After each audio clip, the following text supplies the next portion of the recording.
Angelo Zara li kif irtira ħadd tmexxija b'mod volontarju ta' fondazzjoni li tmexxi 3 residenzi għal persuni b'diżabilità rebaħ il-Premju Anzjanità Attiva.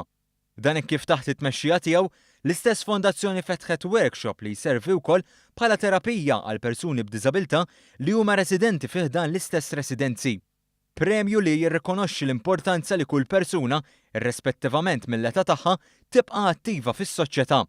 Fil-fatt, numru ta' anzjani nominati għal Premju tal-Anzjanità Attiva huma prova li l-attiviżmu fis-soċjetà mhux biss huwa importanti biex f'ħajjitna nkabru l-għarfien tagħna, iżda huwa essenzjali biex inkomplu nimmiraw għal soċjetà aħjar milli diġà għandna. B'rekord ta' applikazzjonijiet u 3 premjijiet ġodda, Premju Anzjanità Sportiva, Premju Anzjanità Akkademika u Premju Koppja miż-Żewġa, is-Segretarju Parlamentari għal Persuni b'Diżabilità u l-Anzjanità Attiva Anthony Agius Decelis faħħar lil dawn l-individwi għad-dedikazzjoni tagħhom lejn is-soċjetà tagħna filwaqt li ħeġġeġ lill-anzjani oħra sabiex ikunu ta' ispirazzjoni għal ġenerazzjoni li jmiss u jħarsu lejn l-anzjanità b'pożittività.